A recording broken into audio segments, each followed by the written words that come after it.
I mean, obviously, you see, I have a finance background, so I'm a very, call it rational, numbers-driven person from the outset. And I used to believe that good strategy always wins. Okay. That for Everything me can was be planned.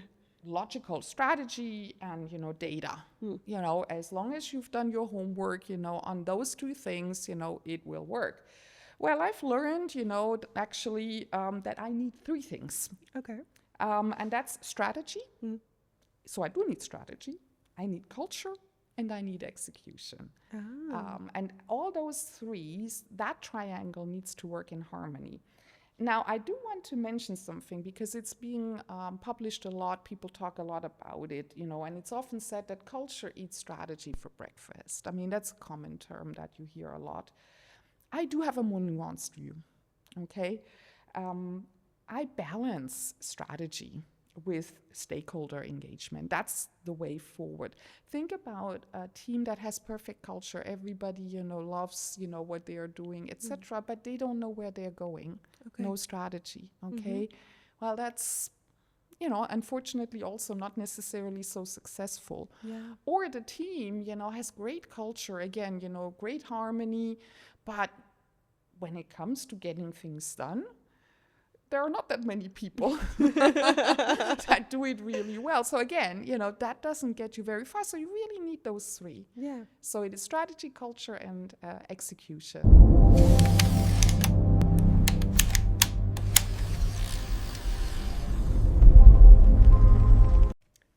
Welcome back to Intangiblia. Today we are sitting down with someone who doesn't just sit on boards, she reshapes them.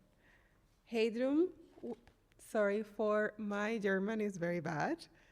Heidrun Wechter-Essig has restructured empires, closed M&A deals with the same ease as ordering a cocktail, and transformed companies from the inside out with grace and grit. She worked with P&G, Coty, Climeworks, but behind the titles lies a strategist who makes the complex look chic and the impossible inevitable. If you ever wonder what it takes to lead through chaos, integrate AI without the hype, or translate governance into real-world value, grab your espresso or your espresso martini, your metrics, and maybe a mirror, because we are about to get radically real about business transformation, leadership ego, and whether power heals really do help close a deal. Welcome. Well, thanks, Letitia, for the brilliant introduction, and thanks for having me in your show. So I guess I will introduce myself. Please go ahead. So my name is Heidrun Wechter-Essig, and that's a German name, indeed. I advise private equity and venture funds, and I also sit on boards, 3 boards currently, one of them in climate tech, and 2 of them active in the AI space. And they really focused on putting AI to work to help companies get better and gain a strategic edge. So those are, the AI-focused companies. Now, as you mentioned, I have held senior CFO and strategy positions in publicly traded companies for a long time in Procter & Gamble, then in Coty. Then I've worked also as CFO in private equity-backed ventures, and actually really focusing on lifelong learning. I have gone back to school. And I have focused over the last few years in diving much deeper into, I would say, governance of technology and AI. And we will obviously get into that a little bit during our session. That's amazing. That's amazing. So you never stop learning. No, no. I mean, that's something that I believe is necessary. I enjoy it. I believe in today's fast-changing world, it's absolutely necessary that we stay sharp and that we continue to explore and learn and grow. I guess that's really what some people call the growth mindset, but I believe it's very true. Yeah, that's wonderful. And how did you land here in Geneva, in Switzerland? Well, I have actually taken remote courses, so I've studied at US universities.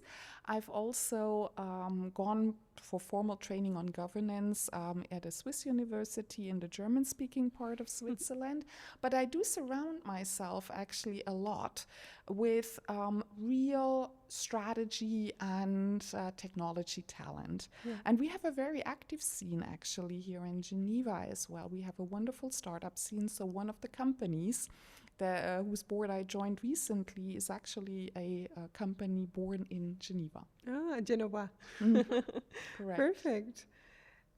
So now let's dive into the questions. What is a corporate term you secretly wish we could delete forever? Yeah, I thought about it, and what always comes to mind is the term transformation. Oh, And that's probably interesting for you to hear from me, who is very heavily into transformation.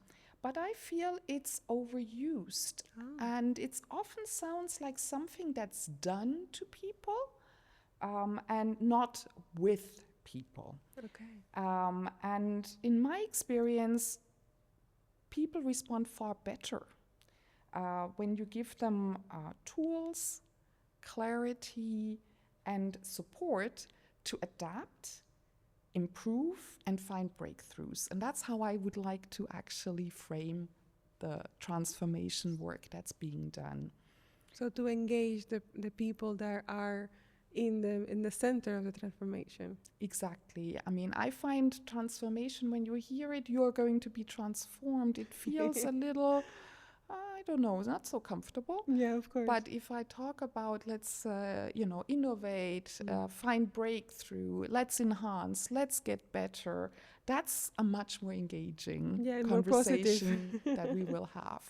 Yeah, makes sense. It's like you're part of the process. It's not something is going on you. It's something is going to happen with you. Exactly. Okay, exactly. perfect. That's a beautiful way of thinking it. So imagine you walk into a struggling boardroom. No one knows what to do. What is the very first question you ask them? Not the polite one, the real one. So I will first start with some general questions before I get into maybe the real question. I mean, the first couple of questions that I will ask are general questions that will not be so controversial. And that is first asking, how does the board see its role vis-a-vis, for example, the executive team, but also vis-a-vis other stakeholders? And the other question I will ask is, how does the board make decisions? So by which process does the board arrive at a decision? Once we have established that, then I might ask questions a little bit more around, are there things we should be talking about, but we are not talking about? Maybe because they are uncomfortable or political or too uncertain, because that obviously then gives me a further way into the real topics that we should at least think about, and it opens up. I would say when you enter a boardroom, you obviously need to gain trust first. So I would generally always ask the first questions that are general, but then eventually, depending on how the dynamic of the board team evolves, I would ask those questions, and they really are liberating. Okay, so you ease them in. You start with the easy questions, and then you just put on the boots a bit after. Yes, that would be the strategy, indeed. Indeed.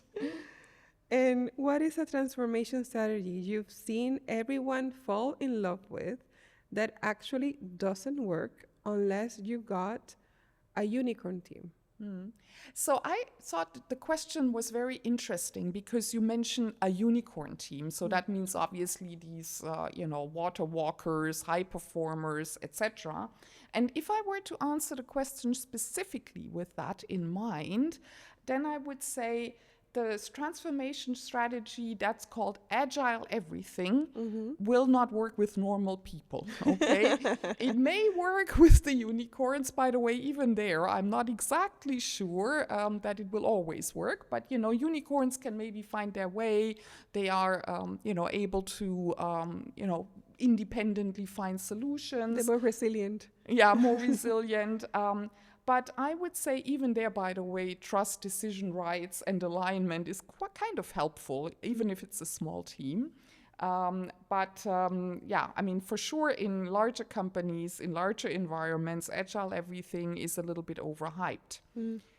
Now, I did want to also talk about what's the classic mistake that's being made, you know, in transformation strategies. And you heard me talk about that already earlier, and I feel quite strongly about it because I've seen, you know, successful and also failed efforts.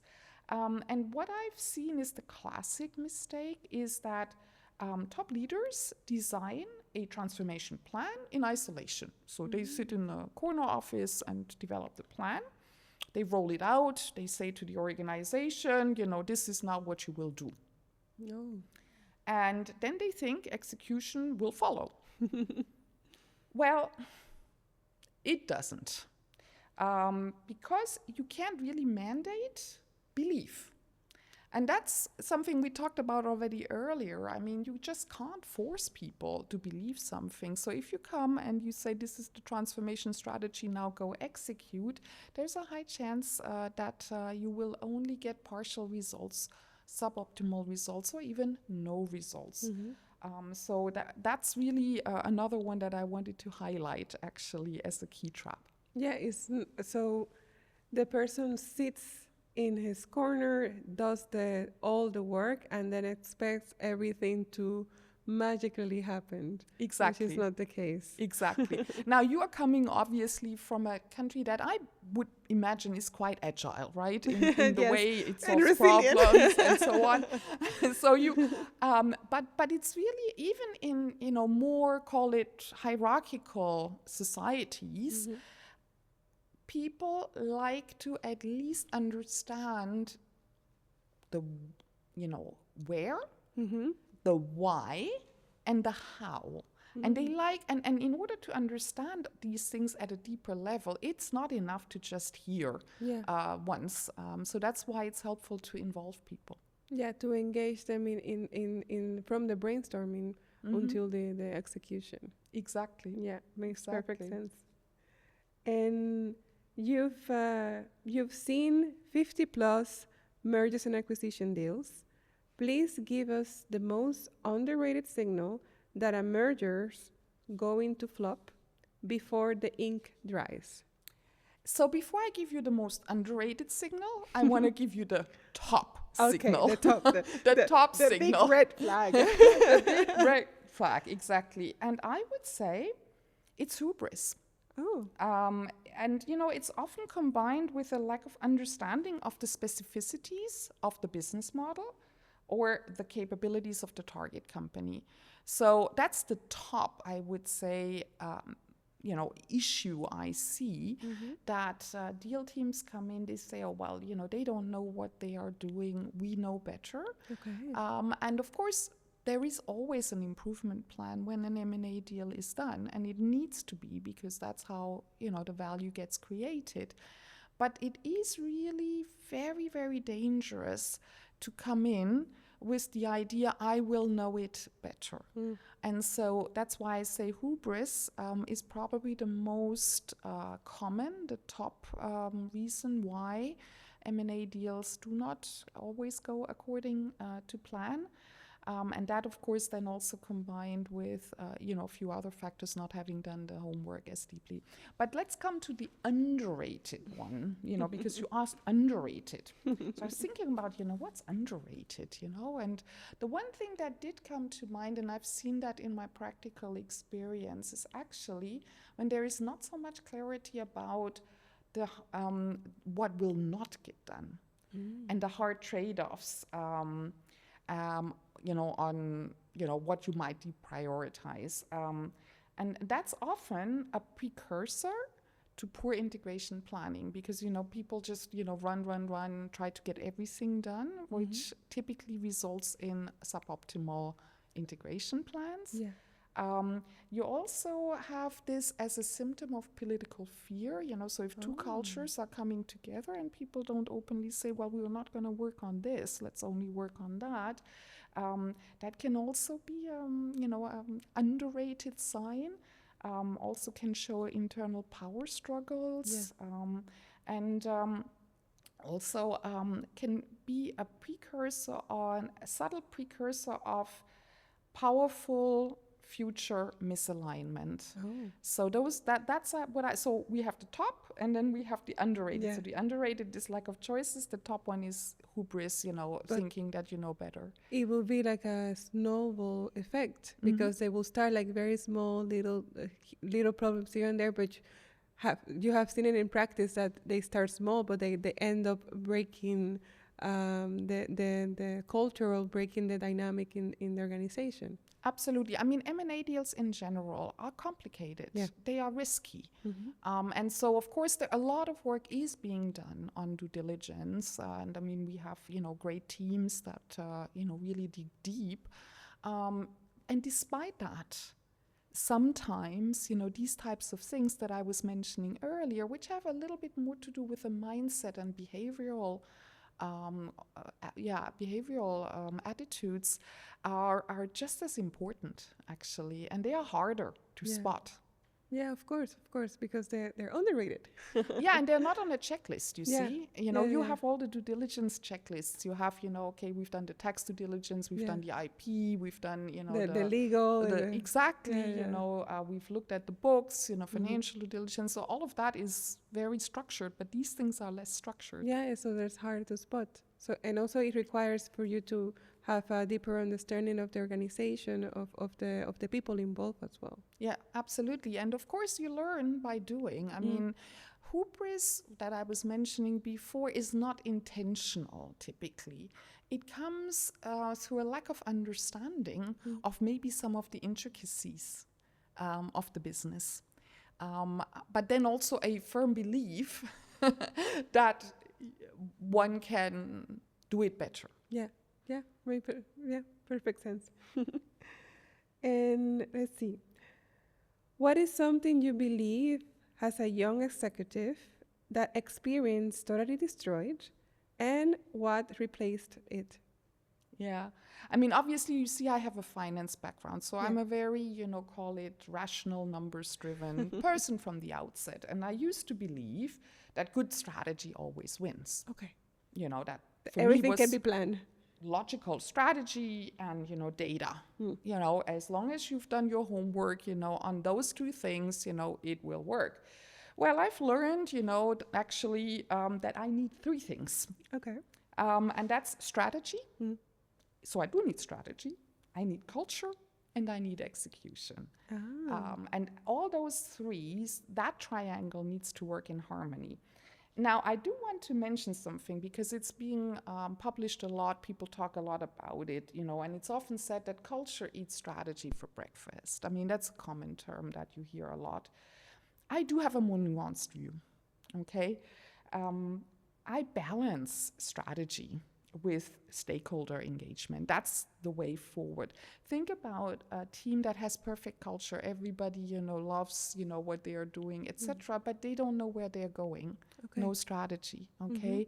Well, that's, unfortunately also not necessarily so successful. Yeah. Or the team, has great culture, again, great harmony, but when it comes to getting things done, there are not that many people that do it really well. So again, that doesn't get you very far. So you really need those three. Yeah. So it is strategy, culture, and execution. Yeah, of course, because you can have a great plan, great people, but if you don't execute it, then nothing happens.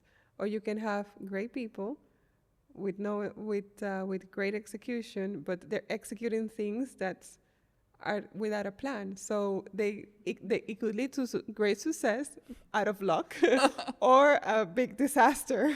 It could, yeah, exactly, take them, in the wrong direction. Absolutely. Yeah, executing the wrong thing really well. Yes, exactly. You did perfectly, but that perfect execution now damaged the whole organization. That is exactly it. So that's what I've learned in my professional experience. Okay, so the triangle. Yeah, I like to think of a triangle.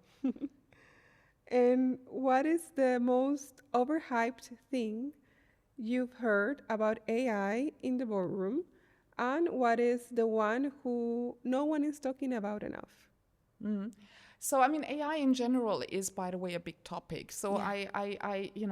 I would start out with saying that I would prefer people be a little bit more specific when they talk about AI, because that's already, I find, where some of the confusion starts.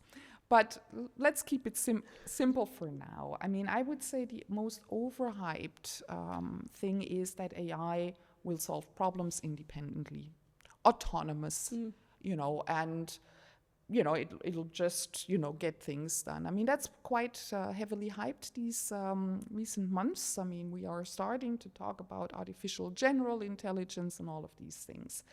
And it's also, very much hyped that AI will then solve bias, because obviously it is, trained on data, and therefore there will be no bias. Well, AI gets trained on historical data. And if the historical data is biased and or not a good prediction for the future, AI may not necessarily solve your problem. Exactly, because it's not a magical reasoning know-it-all.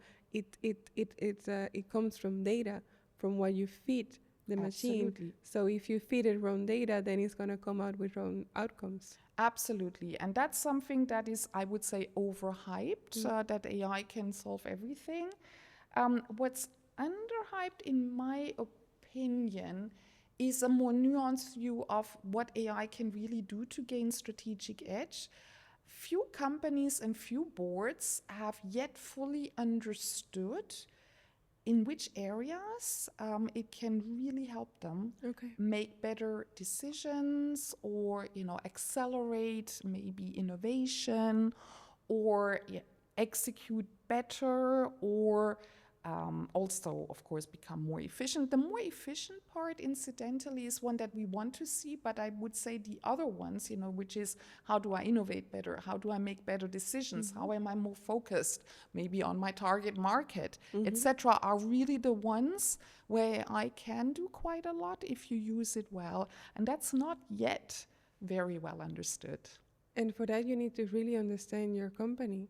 You need to really understand how it works, and see what is the benefit of automating that, of making the AI work for that, and what is also the consequences. What you're going to lose if you do this change, because that's often what a lot of people doesn't realize. Whenever you transform or change or implement a new way of working, that means there's going to be consequences, either by the people that were working in that position or working in that task, or the team itself, or the way also the consumer is going to see the product.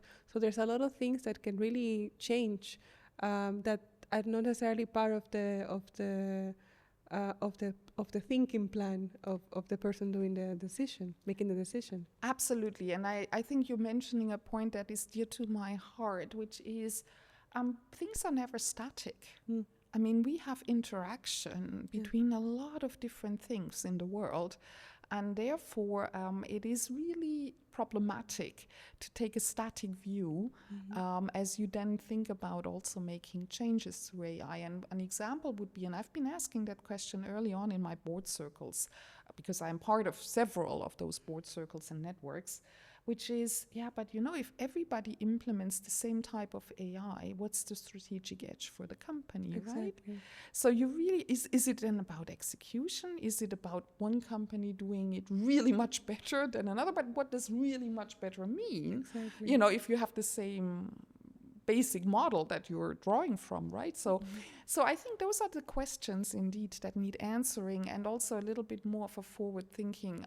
Though I will say AI is beautiful in scenario planning. It's doing, I would say, a better job putting a lot of different variables together if you train it right. And gives you then these scenarios. What you need the AI to do, if you want to make a decision on it, it needs to explain to you which assumptions it has taken for those different scenarios, and how they hang together. So it's this explainable AI that you want to have. Yeah, of course, because you need to understand how it came to that decision. Because it may look like a great decision, but if it took the wrong assumptions, then it doesn't make sense in reality. Exactly. And even if you have scenarios, let's say, we have a optimistic, pessimistic scenario or whatever, or scenarios of different things happening, you need the AI to explain to you how it got there. Yeah, of course. Explain. Yeah, exactly. The train of thought. Yes. Do you think AI literacy is now as critical as the financial literacy at the board level? Or are we still pretending we can outsource the hard questions? I mean, it is clear that AI literacy is needed and more. I mean, we cannot outsource judgment, of course, but we need to use the tools that we have and in the right way. And so, I mean, as we think about board members are being expected, all of them, to read a balance sheet, they must also understand the different forms of AI, which I already talked about. So be a little bit more precise in their language. What is a large language model? What is machine learning? So at least when a specific topic comes up, people are not talking past each other. So that's the minimum. But they also must really understand how to measure AI-generated outputs. That's actually a strong focus area that I have in my AI-powered board roles. For example, how do we quantify data bias? How do we quantify model risk and explainability? And that's what board members need to understand. And I will give you even a more concrete example of one of the companies whose board I've joined recently. I mean, they are building solutions for the certification of aerospace and airplane parts. Okay. So it's certification, so a lot of documents, a screw, requires... Are they regulated? Very sector? regulated, exactly. They need to comply with, of course, a lot of regulations, European or US, depending on the geography. And here, of course, what we want to simplify this, I mean, it's a really great tool to simplify the work of engineers because the AI can help a lot in the process of documenting and making sure, it's traceable and all of that. But we really need to get to a model accuracy that is close to 100%, 99% maybe. That would be an example where we have this language where we say, okay, this is what we need to be able to prove. But boards need to understand these things more generally. Yeah, so it's very much needed for them to understand the implications, the output, everything regarding how the AI works and which kind of AI is better in different scenarios as well. Exactly, absolutely. And so that indeed also when then an executive team comes and they lay out a plan, that the board can understand what's the sequencing of the plan, which questions to ask, also maybe ask the right questions on risks and opportunities of the plan, diving deeper into that. It's really important that board members reach a certain level of fluency. It doesn't have to be perfect. You will maybe have one person that's got a higher level of fluency, but at least the basic fluency should be there. At least to speak the language in a way that it can be understandable. Exactly. That's my approach with French. There you are. When you're leading change, how do you avoid becoming the flavor of the month instead of a game changer? Yeah. I mean, we talked about it already a little bit earlier, and I believe based on what we already talked about, I would say it's about capability, make the change about capability and not charisma, not, a wonderful presentation. Establish a mindset also, and I like that one a lot. We have not done this yet. Oh. Because that actually opens up doors, right? Okay. And communicate regularly and transparently on progress. That's very important as well, because that means, you're there to stay, right? And you go for early wins. You find out what's working and what needs improvement, and you take the feedback on board. That's how you make it, how you embed change rather than making it flavor of the month. And then what you also, and by the way, when you listen to that, I mean, people understand that their feedback is actually valued. Yeah. which is important. Because again, change as flavor of the month. The boss has said this month, so we move in this direction, and then next month we move into the other direction is obviously what Sometimes you want conflicting. to avoid. Sometimes conflicting. That's exactly what you want to avoid. So you really embed it. You really make sure it's about capability and all the other things I was talking about. Another thing that I found very, very helpful when driving change is that, I often have people that are passionate about doing something, so early adopters. And I want to really bring them on board as quickly as possible. And then what I want to do is I want them to tell the story of how they have been able to use maybe a certain tool or how they've been able to affect change. So I want to bring them up on stage potentially. And that makes other people much more curious than if the boss is saying, oh, now you need to do this, now you need to do that. That's like, your mother, obviously telling you what to do. And most adult people or teenagers already don't really react very well. But if I have, my peer, sort of talk about, well, this is really pretty interesting, I might be a bit more curious. And that's exactly what happens also in large change efforts.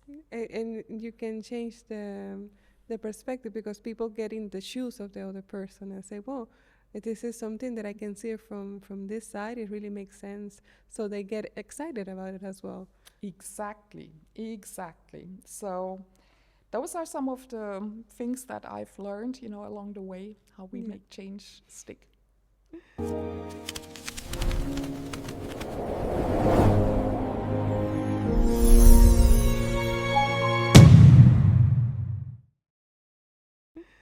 And what is a board level decision you've made that felt risky at the time, but turned out to be the smartest move in the room? Of course, we always like to, think of only the smart decisions we've made. We're perfection.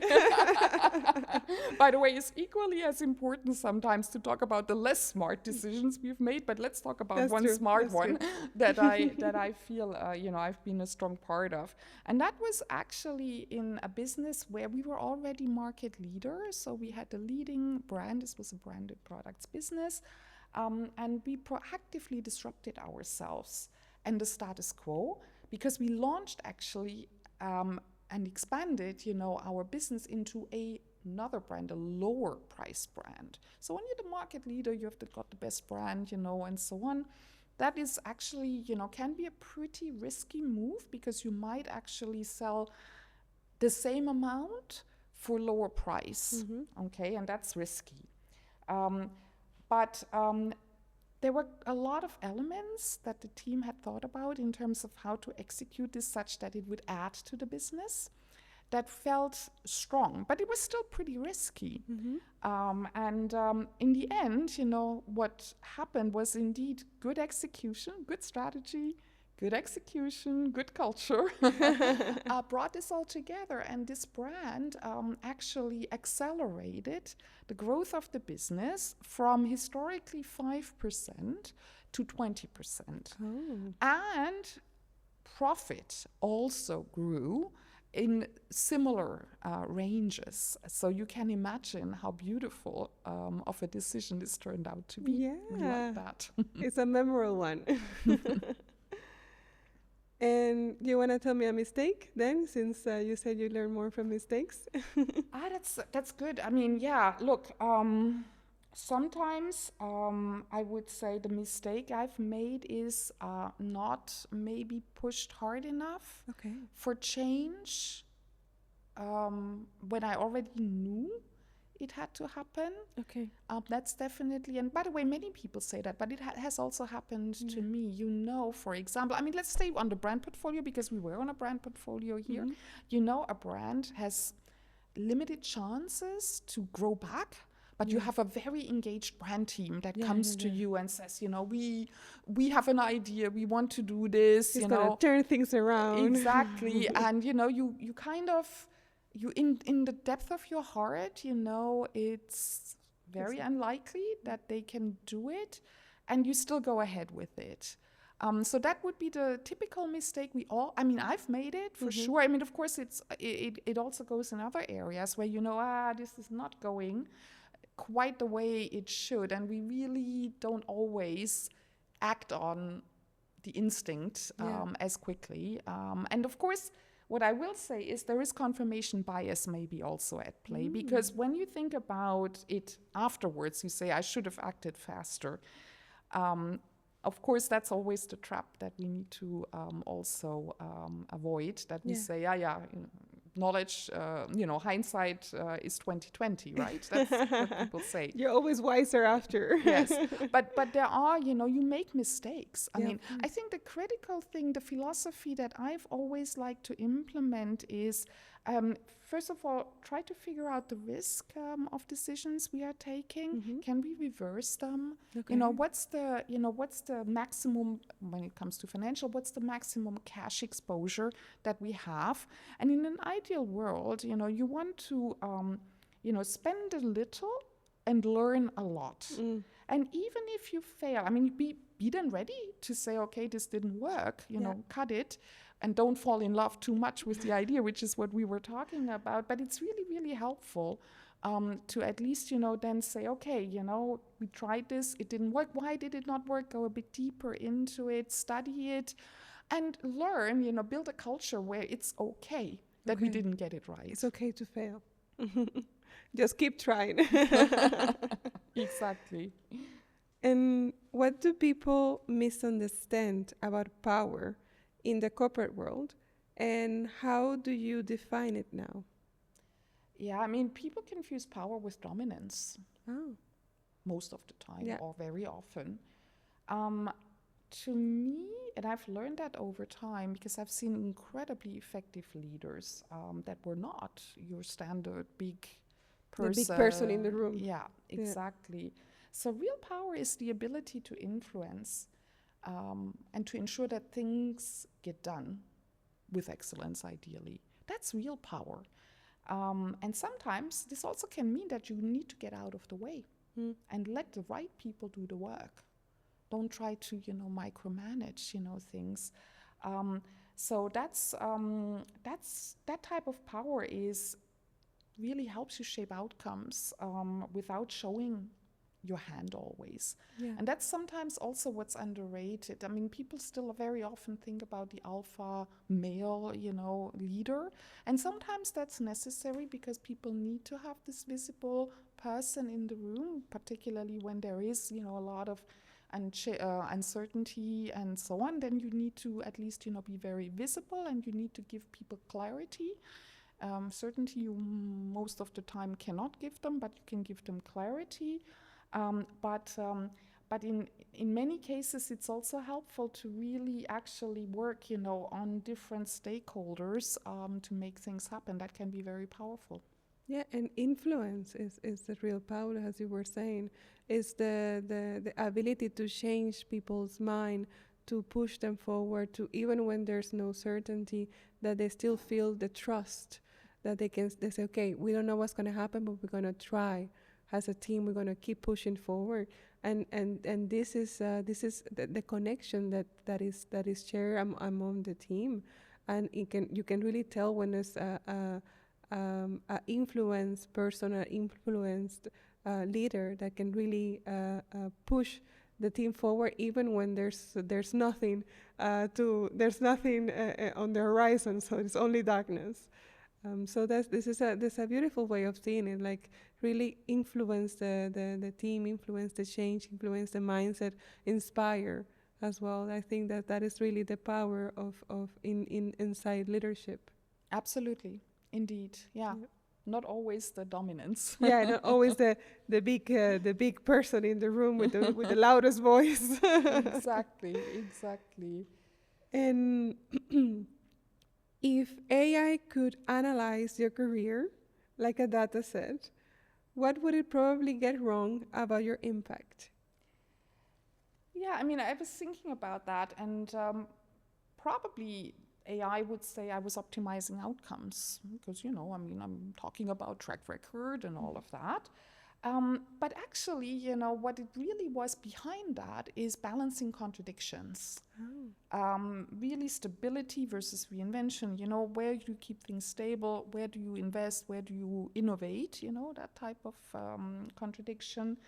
How do you manage ego versus mission? Within teams, maybe. How do you manage control, which you need to have, versus entrepreneurial freedom, which you also want? So really, as we look at this, more sort of what's behind the curtain, I would say it's often managing these contradictions using really all available experience, input, intuition, everything to make that happen. And then, you see the outcomes. Yeah, makes sense. So it's not it's not the obvious typical answer. It's looking under the hood. Exactly. Exactly. And let's talk governance. What is a rule, policy, or norm you've seen weaponized in ways that kill innovation? Yeah, so I would like to use a term that it's a bit provocative, but I think it brings it to life.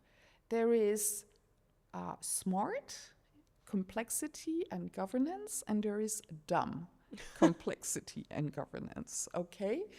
And what do we mean by that? Well, certain processes we need because, we have a duty to stakeholders, to shareholders, and we need to make sure, and we need to understand our risks, and we need to focus on managing those risks in the best way. Dumb governance is that we manage all risks, all possible risks, whether they're big or small, in the same way, and then drive an enormous amount of complexity, which then obviously stifles, a company to go for innovation. And it comes a little bit back to what I was talking about earlier. You can think about maybe, taking a little bit more risk on something small. Okay, try it out, learn. You don't need to manage it with the same risk processes as, the really big risks that you have. So that's what I would say is really what I would say is sometimes, the outcome when governance get weaponized. So if you do it smart, then you put the guardrails in place, freedom within a framework, you focus on the big risks, you focus a lot on those. But if you, don't distinguish, that's when you stifle innovation. Okay, so make sure to understand and classify things accordingly and treat them as they are, not as you want them to be or wish them to be, but as they are. Yeah. Yeah, perfect. And what advice for leaders you will give who wants to feel in control but are entering markets or technologies where control is an illusion? Yeah, so I think we already had a bit of that concept earlier, but let's bring it out more broadly. I would say you need to distinguish between controlling and containing. You cannot obviously command volatility. And I've worked, about 10 years in emerging markets. There's a currency that will collapse, from time to time in country X or country Y. And, you can't control that. What you can control or influence is obviously how you react to it. Okay. And you can set principles. Actually, it's a good idea to set principles up front. So that's what we talk about containment, right? So for us in emerging markets, it was pretty clear that we would protect cash of the company very quickly. And we had certain, ways of doing that. And teams were prepared mentally that if such a thing would happen, okay, they go and execute. So containment was relatively clear. We would not, for example, when the currency devalues, sell at the same price, because we couldn't afford that. We would have made a lot of losses. We also had principles around we invest only up to X amount, a negative cash flow in country X or Y. And it teams knew that if they went beyond that threshold, there would be no more investment, because of course you often invest first before you get back a return, but being clear on what's the maximum that you're willing to go for, and being clear upfront and explaining it to people, again, containing your risk, so that you don't realize all of a sudden, oh, half the company is gone. Is gone now. Exactly. That's really a good way, I would say, to manage uncontrollable markets. I mean, there are many others, but I would say that from a governance standpoint. So risk management, mitigate risk according to what it is, and try to see a clear picture. Yeah, and be prepared, have principles already up front. Okay. So this is the idea about containment, saying, okay, this is the maximum I'm willing to go. This is the maximum I'm willing to lose. This is the procedure or the way I will act if this, or this happens. I had situations happening in emerging markets where, for example, tax inspectors would come to a plant and, then asked, to be paid off. Oh, wow. Okay. As a under favor. The table. Yeah, exactly.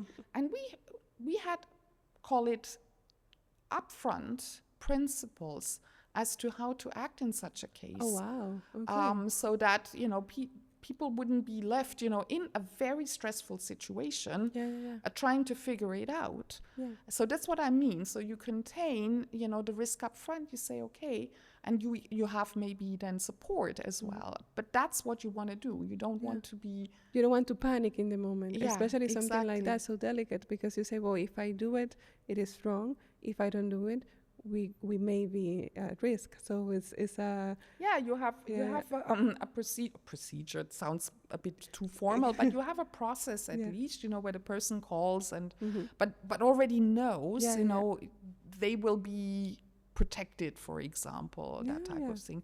That's a pretty extreme example, but it's one that I believe is... It happens, and it can happen also in different ways, not necessarily in the way of an authority that can give you a lot of harm. It can happen also in other ways that can compromise your ethic or can compromise the company's well-being. And it's important to know that there is a way of dealing with it, and you are secure in a way. So it takes away the pressure of the individual that happens to have this issue at hand. Exactly. Makes sense. Yeah. So no control, but containment. Containment. I like that. I will think about that with my kids. No control, but containment.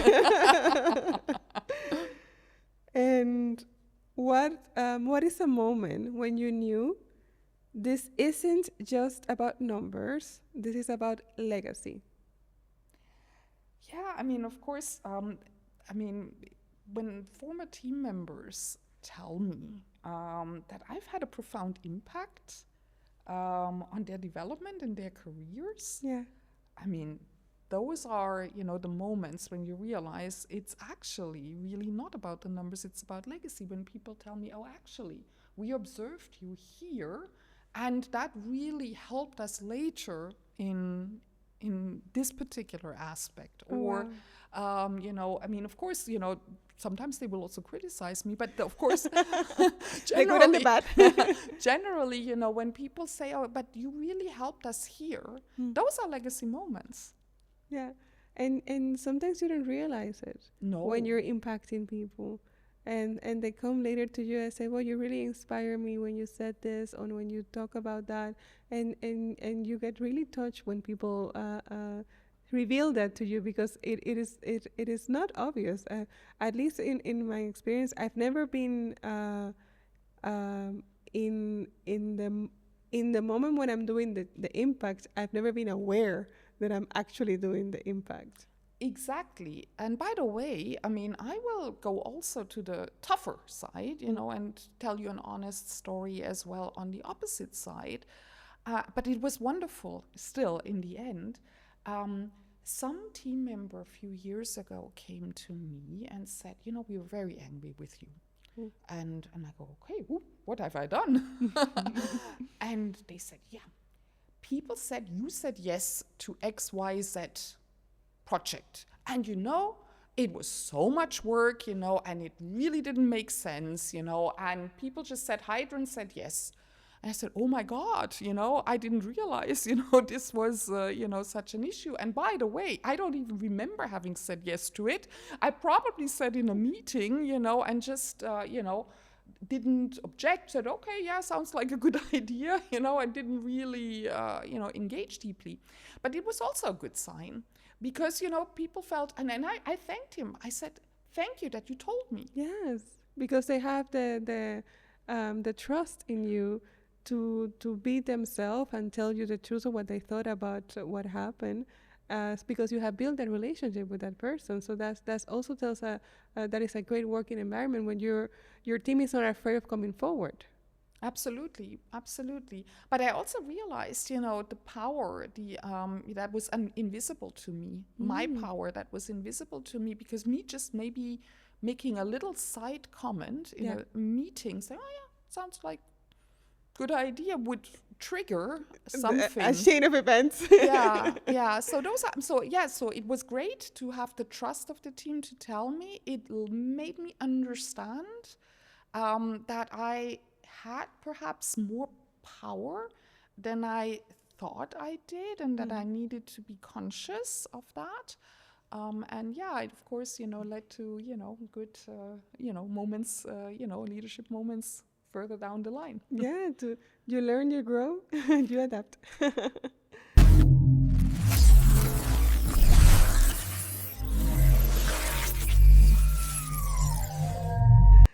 Okay, now we're going to the game part of the podcast. First, we're going to have a flash section. So you need to pick one. You can justify if you want, but you don't have to. But also you can pick both, because that had happened many times that people love to pick both, or they pick none of them. Are you ready? Mm-hmm. Okay. Transformation fatigue or reinvention adrenaline? For me, it's reinvention adrenaline. I mean, you see, of course, I'm working, on the cutting edge of science. And you're energized. And I'm still learning, so clearly that. Perfect compliance or bold innovation?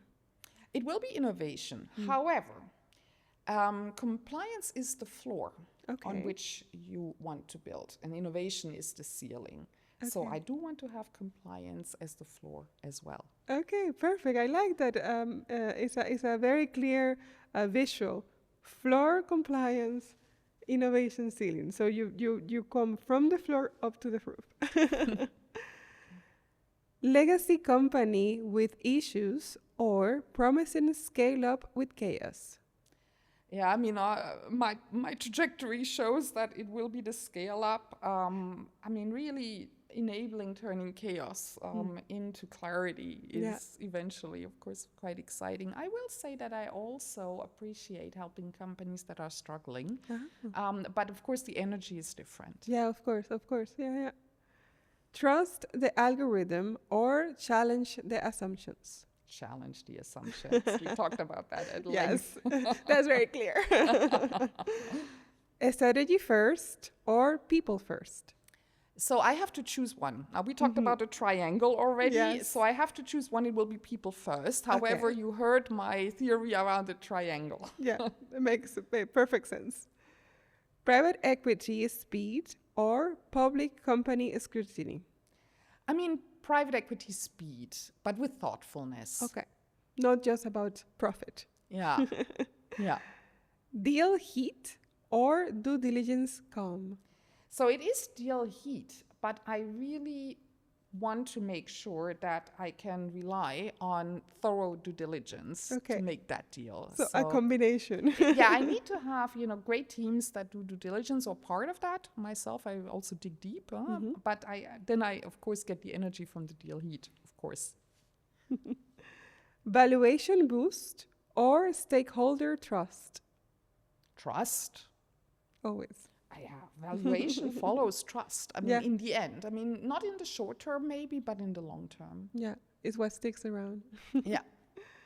And finally, AI buzzwords or plain speak honestly?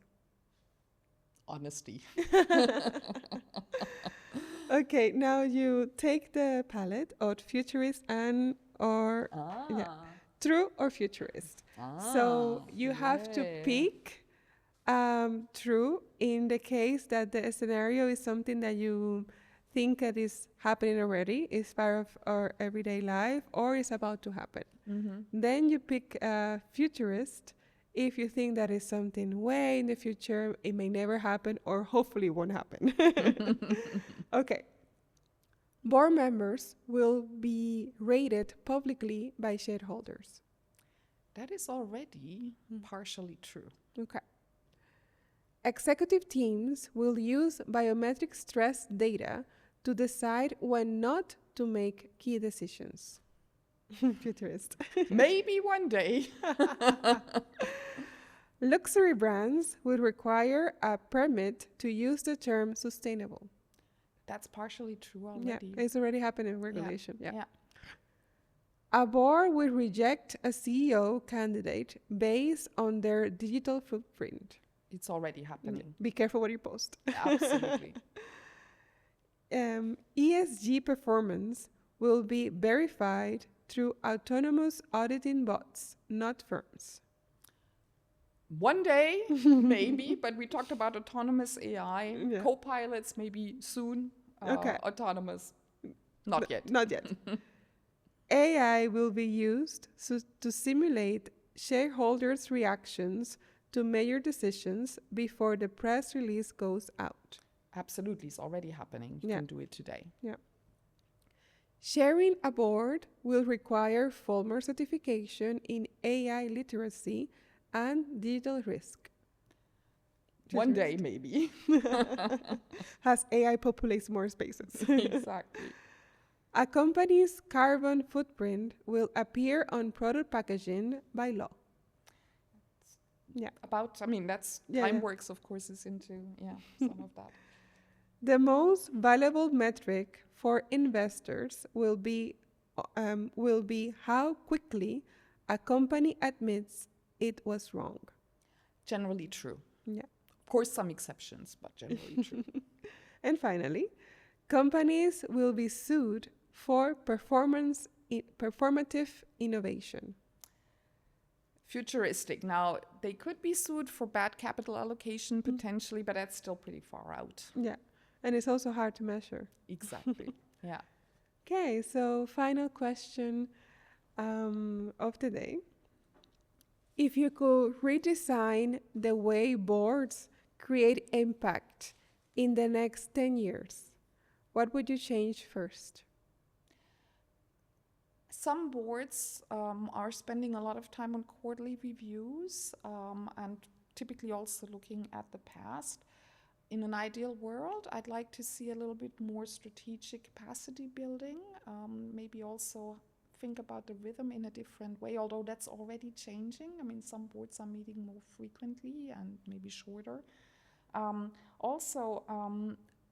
Every board should include somebody who challenges and not necessarily disrupts to just to make noise. Controversial, but there should be some uncomfortable questions asked, and it's important, ideally, to have that in a board composition.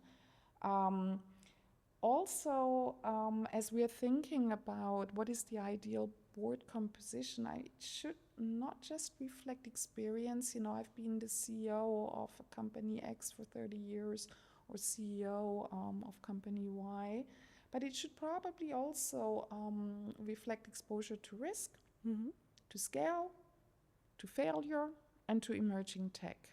And some of this we are seeing already today in board searches, but I think that helps then build judgment at the board level if you have a combination of these experiences. Yeah, perfect. Thank you so much. Thank you for reminding us that leadership isn't just about numbers. It's about vision, agility, and knowing when to reinvent the playbook.